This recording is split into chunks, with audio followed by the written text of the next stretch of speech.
अस्सलाम वालेकुम नाज़रीन, सराबकत आपसे मुखातिब है। नाज़रीन, सबसे पहले आप सबका बेहद शुक्रिया आप सबका। 20-22 हज़ार लोग, तकरीबन 20 हज़ार लोग तो हम हो गए हैं। इस मंथ में हमने इंशाल्लाह 30 हज़ार तक पहुंचना है और इस साल के आखिर तक हमने 1 लाख सब्सक्राइबर्स इकट्ठे करने हैं। हमने इस आवाज़ को, इस प्लेटफॉर्म को मजीद मजबूत बनाना है, क्योंकि ये ज़रूरी है। इस वक्त ये सबसे ज़्यादा ज़रूरी है और ये सबसे ज़्यादा अहम है। अब नाज़रीन, कुछ खबरें आपके सामने रख देते हैं। पहले नाज़रीन, BBC ने एक आर्टिकल लिखा है, कॉलम लिखा है मरीम साहबा के ऊपर।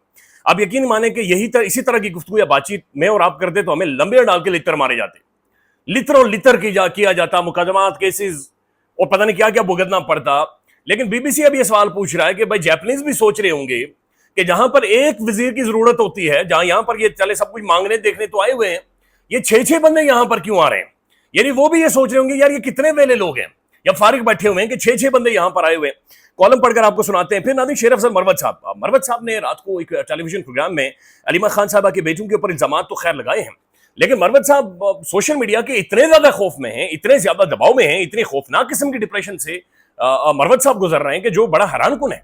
यानी शेर अफजल मरवत एक बड़ी जबरदस्त किस्म की एडिशन थी पाकिस्तान की पॉलिटिक्स के अंदर। एक नया दबंग, नया चेहरा, गैर रवायती पाकिस्तान का सियासतदान, एक्सटेम्पोर गुफ्तगू करने वाला, बातचीत करने वाला, बड़ी खुलकर, यानी जो चीजें बड़ी मुश्किल से समझ आती है मरवत बड़ी आसानी से समझाता था। लेकिन वही शेर अफजल मरवत आज टेलीविजन पर बैठकर ये कह रहा है कि मैं सोशल मीडिया मेरे पीछे पड़ा हुआ। भाई सोशल मीडिया का मरवत साहब को इतना खौफ है, और ये वही मरवत साहब है जो पूरे निजाम से टकरा गए थे। ये वही मरवत साहब है जिन्होंने इनकलाब लाना था। ये वही मरवत साहब है जिन्होंने एस्टेब्लिशमेंट में के सियासत में रोल को खत्म करना था। आज मरवत साहब कहते नहीं, सोशल मीडिया बहुत सख्त है, जो सोशल मीडिया मेरे साथ ये कर गया, सोशल मीडिया मेरे साथ वो कर गया। और उसके बाद जो उन्होंने इल्जाम लगाए, मरवत साहब कहते हैं मैं पार्टी छोड़ने वाला, उसकी बुनियादी वजह है कि मेरे खिलाफ बातचीत करते हैं या सोशल मीडिया पर मेरे खिलाफ आ जाते हैं। तो मरवत साहब, जब आपको पजीराई मिल रही थी, जब आपको सेलिब्रेट किया जा रहा था, जब आपके माशाल्लाह उस दफ्तर में जगह नहीं होती थी बैठने के लिए, वो यानी उस टाइम को तो मरवत साहब ने एंजॉय किया। लेकिन जब हवाएं थोड़ी सी बदली, ये चीजें थोड़ी सी तब्दील हुई, मरवत साहब क्रिपल कर गए, कोलैप्स कर गए। ये जो एंग्जाइटी है, ये जो दबाव है, ये जो प्रेशर है जिससे हम सब इस वक्त गुजर रहे हैं, खौफनाक किस्म की एंग्जाइटी से हर आवाज, हर शख्स इस वक्त पाकिस्तान से गुजर रहा है। लेकिन मरवत साहब उस एंग्जाइटी, उस प्रेशर के सामने क्रिपल कर गए। वो आपके सामने रख देंगे उन्होंने इल्जामात क्या लगाए हैं। डॉन न्यूज का भी एक एडिटोरियल है, बड़ा इंटरेस्टिंग है, वो भी आपको बताते हैं। लेकिन सबसे पहले नाजरीन, सोहेल वड़ाई साहब, मोहतरम सोहेल वड़ाई साहब वाला नाजरीन ये मामला है, ये रायता ओल फैलता जा रहा है, ये मामला खत्म ही नहीं हो रहा। ये समेटने की कोशिशें हो रही है, लेकिन ये समेटा नहीं जा रहा। पाकिस्तान के फील्ड मार्शल के हवाले से उन्होंने कॉलम लिखा, और उस कॉलम की शुरू में आप जाकर दोबारा से पढ़ें तो सोहेल वड़ाई साहब बता रहे हैं कि उन्होंने बिल्कुल यानी पूरा जोर लगा दिया था कि वो फील्ड मार्शल साहब के साथ मुलाकात करें। उन्होंने खत भी लिखा, मोहसिन नकवी के जरिए पैगामात भी भेजे, दरखास्तें भी की, सर मिलना चाहता हूं, सर मिलना चाहता हूं। फिर जाकर मुलाकात हुई, और ये मुलाकात अब सोहेल वड़ाई साहब शायद सोच रहे होंगे कि आई विश ना ही होती। यानी वड़ाई साहब यकीनी तौर पर सोच लिया दोबारा ये कोशिश नहीं करेंगे कि मुलाकात हो। नाज़रीन, सोहेल वड़ाई साहब का जो कॉलम था, जो उन्होंने जवाब दिया था DGI SPR साहब की स्टेटमेंट के ऊपर, उसे जियो न्यूज ने, जो उनका ऑफिशियल वेबसाइट है, वहां से हटा दिया है। वड़ाई साहब ने बकायदा से इसे ट्विटर पर शेयर भी किया था, लेकिन वहां पर जो ही जाकर आप क्लिक करते हैं तो आगे कोई और खबर आ जाती है, लेकिन वड़ाई साहब का कॉलम नहीं आता। यानी इदारा क्लैरिटी है नाजरीन, इदारा स्टैंड नहीं कर रहा साथ। तो ये बड़ी हैरानकुन चीज ये भी है नाजरीन कि जब साफी फंस जाता है, जर्नलिस्ट फंस जाता है, तो बाकी साफी तो उसके साथ खड़े हो जाते हैं। यानी वड़ाई साहब के साथ पाकिस्तान का हर मोतबर जर्नलिस्ट, हर शख्स उनके साथ खड़ा है कि वड़ाई साहब आप ठीक बात करें। राना सनाउल्लाह ने कहा कि वड़ाई साहब ठीक बात कर रहे हैं, लेकिन नाजरीन इदारे स्टैंड नहीं करते। यही चीज अरशद शरीफ साहब के साथ हुई। ARY न्यूज ने बाद में जाकर हाथ खड़े कर दिए, उन्हें और ज्यादा वल्नरेबल कर दिया। आज यही काम वड़ाई साहब के साथ हो रहा है कि वड़ाई साहब का जो कॉलम वहां पर मौजूद था, वो वहां पर अब मौजूद नहीं है। तो वड़ाई साहब जिन्होंने लिखा था कि डियर कैदी जी माफी मांग लें, डियर कैदी जी माफी मांग ले, मेरे ख्याल में डियर वड़ाई साहब ये आपसे माफी मंगवाएंगे। मुझे नहीं लग रहा कि वड़ाई साहब को इस तरह से अब जाने दिया जाएगा। वड़ाई साहब माफी मांगेंगे तो शायद डियर कैदी जी कह के वड़ाई साहब, डियर वड़ाई साहब माफी मांग लें, क्योंकि ये प्रेशर बर्दाश्त करना वड़ाई साहब शायद किसी के बस की बात नहीं होती। इमरान रियाज खान एक गैर मामूली इंसान, सिद्दीक जान साहब गैर मामूली ये लोग हैं, साफी हैं जनाब। उसके बाद बेशुमार और जर्नलिस्ट हैं, समी इब्राहिम साहब हैं, जो खालिद जमील साहब हैं, कल जो कुछ उन्होंने फेस किया है। वड़ाई साहब, अच्छा एक और नाज़रीन सवाल ये पैदा होता है कि वड़ाई साहब पाकिस्तान क्यों नहीं आ रहे, यानी पाकिस्तान के अंदर अब नहीं आ रहे। ये यानी अजीब एक तरीकाकार है, या तो ये यहाँ पर पॉलिटिक्स करते हैं पॉलिटिशियंस, और जो ही ऐसी कोई कन्फ्रंटेशन होती है निकल जाते हैं, या तो फिर साफी होता है वो बाहर से कॉलम लिखता है, बाहर उबारी निकल जाता है। हफीजुल्लाह न्यानी साहब कहते हैं मैंने उन्हें मशवरा दिया कि भाई यूरोप का आप टूर लंबा कर रहे हैं, और ये वही सोहेल वड़ाई साहब हैं जो अपने कॉलम में कह रहे थे कि डियर कह दीजिए माफी मांग लें और कोई हल नहीं है। तो ये नाजरीन वड़ाई साहब के हवाले से है, ये बड़ी अफसोसनाक चीज है कि उनका जो कॉलम है, आर्टिकल है, उसे वहां से बाकायदा से डिलीट कर दिया गया है। अब नाजरीन मैं आपके सामने ये रख देता हूँ, ये पाकिस्तान का प्रोमिनेंट अंग्रेजी अखबार है, ڈان نیوز. چلیں ہمیں تو کہا جاتا ہے کہ ہم لوگ عمران ڈو ہیں, ہم لوگ پتہ نہیں عمران خان کے بہت زیادہ کوئی چاہنے والے ہیں, ہم لوگ غلط بیانی کر رہے ہیں, چیزیں ساری ٹھیک ہیں, ملک دودھ اور شہد کی نہریں بہ رہی ہیں, یہاں پر تباہی ہو رہی ہے, انویسٹمنٹ آ رہی ہے, پتہ نہیں کیا کیا ہو رہا ہے. ناظرین اس کے اندر ڈان نیوز کا ایڈیٹوریل آج لکھ رہا ہے کہ ڈیفائنگ ریزنز, یہ وہ کہیں کہ جناب ریزن کوئی نہیں سمجھ آ رہا کہ آخر علی خان کے بیٹوں کو گرفتار کیوں کیا گیا. اب اس ایڈیٹوریل کے آخر میں ڈان نیوز لکھ کے آ رہا ہے, پاکستان کا پرومیننٹ انگریزی اخبار, یہ بات ذہن میں رکھیں گے کہ یہ اخبار تمام تر بین الاقوامی ایمبیسیز میں, بین الاقوامی جو ہائی کمیشنز ہیں وہاں پر جاتا ہے, اداروں میں جاتا ہے, ہیومن رائٹ کمیشن کے پاس, بلکہ ہیومن رائٹ کمیشن کی اس کے اوپر ایک سٹیٹمنٹ بھی آئی ہوئی ہے. کچھ دن پہلے میں نے جب رپورٹنگ کر رہا تھا, یہ جہاں پر بلوچستان سے ہماری بلوچی بہنیں وہاں پر موجود ہیں, وہاں پر ہیومن رائٹ کمیشن کے ایک آفیشل موجود تھے, اور انہوں نے مجھے انٹرویو دیتے ہوئے یہ کہا کہ پاکستان کے اندر ہیومن رائٹ ایگزسٹ ہی نہیں کرتے, بالکل سیرے سے ایگزسٹ ہی نہیں کرتے. رات کو گفتگو کرتے ہوئے اپنے ویلوں کے اندر حبیب اکرم صاحب یہ فرما رہے تھے کہ اصل میں بین الاقوامی انٹرسٹ پاکستان کے اندر موجود ہے, لہذا آپ لمبے ٹائم تک پاکستان کے اندر ہیومن رائٹس کے وائلیشن کر کے آپ اس ملک کو چلا نہیں سکتے, اور دنیا اسے مانیٹر کر رہی ہے, دنیا اسے دیکھ رہی ہے. دیکھیں پاکستان کے ناظرین جو پولیٹیکل سٹیبلٹی ہے یا پاکستان کے اندر جو ہیومن رائٹس ہے یا میڈیا فریڈم ہے, اس کا تعلق گلوبلی دنیا کے ساتھ ہے. پاکستان کی جو ڈیموگرافی ہے یا جو جیو پولیٹیکل لوکیشن ہے, یہ سب سے زیادہ امپورٹنٹ ہے پوری دنیا کے لیے. لہذا یہ دنیا کے انٹرسٹ میں ہے کہ یہاں پر اتنے زیادہ ہیومن رائٹ وائلیشنز نہ ہوں, اتنی زیادہ پولیٹیکل رائٹ وائلیشنز نہ ہوں جو کہ ہو چکی ہیں اور یہ مزید بڑھتی چلی جا رہی ہیں. اب آپ دیکھیں گے یہ اتنا ٹائم نہیں چلے گا, لیکن ناظرین ڈان نیوز جو ایڈیٹوریل لکھ رہا ہے اس کے آخر میں ڈان نیوز یہ لکھ رہا ہے کہ علی خان کے جو دو بیٹے گرفتار ہوئے, شارس خان اور شیر شاہ, وہ یہ لکھ رہا ہے کہ بہت سارے لوگ یہ کہہ رہے ہیں کہ عمران خان کی جو 9 مئی میں ضمانتیں ہوئی ہیں اس کے بعد جا کر انہیں گرفتار کر کے یہ پیغام دیا گیا ہے کہ مے نو ریمینز انچینجڈ, کہ مے نو کے اوپر جو پوزیشن ہے وہ چینج نہیں ہوئی ہے. آگے وہ لکھتے ہیں if so this is usually signal desperation rather than the control. وہ کہتے ہیں اگر ایسا ہی ہے تو یہ ڈیسپریشن کو ظاہر کرتا ہے. ڈیسپریشن کی اردو میں آپ کیا کہیں گے؟ یہ ڈیسپریشن یعنی بالکل ایک پاگل پن کو ظاہر کرتا ہے, rather than control, کنٹرول کے بجائے یہ ڈیسپریشن کو ظاہر کرتا ہے. it also pushes public sympathy toward the victims, یعنی عوام کی ہمدردی بھی ان victims کی طرف جا رہی ہے. if the state wishes to make an example of the no May protest it should rely on evidence and sound legal argument not brute force. کہ اگر ریاست واقعتاً, جان اخبار لکھ رہا ہے کہ 9 مئی کے معاملے کو حل کرنا چاہتی ہے تو اسے ایویڈنس کے اوپر بیسڈ کرنا پڑے گا, اپنے تمام تر سٹانس کو, اپنے اوپینین کو, اپنے نیریٹو کو لیگل آرگومنٹس کی طرف آنا پڑے گا. بروٹ فورس, ننگی طاقت کا استعمال کر کے ریاست کچھ بھی اسٹیبلش نہیں کر سکتی. اور یہ باقاعدہ سے ناظرین کیٹاگوریکلی یہ آج کا ڈان نیوز کا ایڈیٹوریل یہ لکھ رہا ہے اور یہ پوری دنیا ظاہر اسے پڑھ رہی ہے. ساتھ ساتھ ناظرین ایک اور بڑی انٹرسٹنگ ڈیولپمنٹ ہے, یہ ایک سٹوری ہے, یہ انصار عباسی صاحب کی سٹوری ہے, جنگ اخبار کے اندر آج کی سٹوری ہے. اور جنگ اخبار کے اندر سٹوری یہ لکھی جا رہی ہے کہ آڈیٹر جنرل کے حسابی غلطی ہے یا پھر لاکھوں اربوں روپے کا دھماکہ خیز بے ضابطیاں ہیں.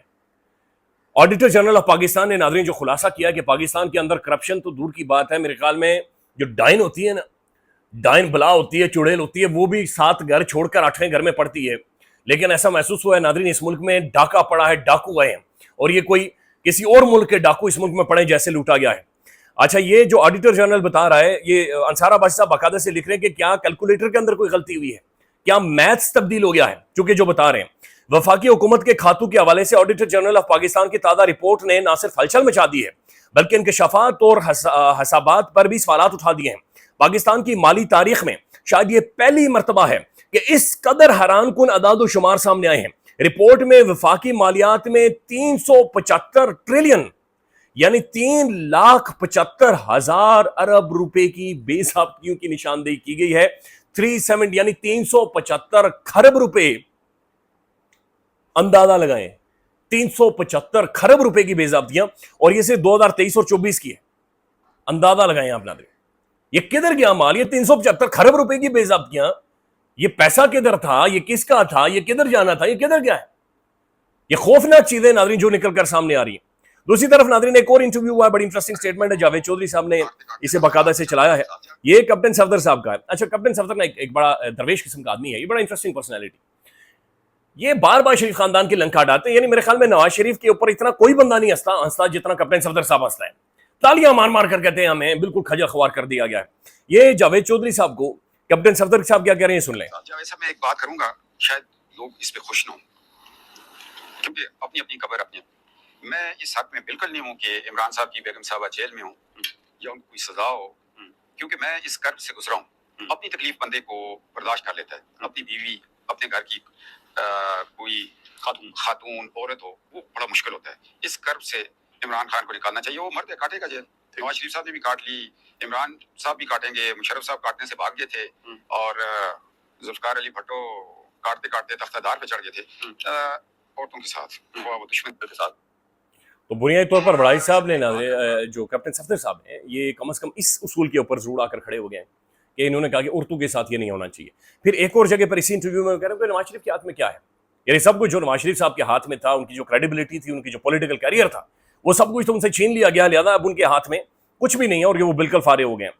नाज़रीन, शेर अफजल मरवत साहब, शेर अफजल मरवत जिन्होंने पूरे निज़ाम को बदलना था, शेर अफजल मरवत जिन्होंने तारीख का धारा बदलना था, मरवत साहब AR समा टेलीविजन के प्रोग्राम में गए हैं और वहां पर जाकर वो कह रहे हैं कि ना मैं पार्टी छोड़ने वाला हूं और मैं पार्टी छोड़ दूंगा, मुझसे चूंकि ये बर्दाश्त नहीं हो रहा. उसके बाद उन्होंने कहा है कि ना आदिल राजा वगैरह इमरान खान के नाम पर पैसे बना रहे हैं. और मैं जब पाकिस्तान से बाहर गया था, जब मेरी लोगों से बातचीत हुई थी पाकिस्तान से बाहर, जब मरवत साहब गए थे, तो बहरहाल वो कह रहे थे कि मरवत साहब को रोटियां शोटियां भी उन्होंने खिलाई हैं. लेकिन ये होता है, मेहमान नवाजी उन्होंने की थी, लेकिन वो ओवरसीज भी मरवत साहब पर बहुत ज्यादा गुस्से में है.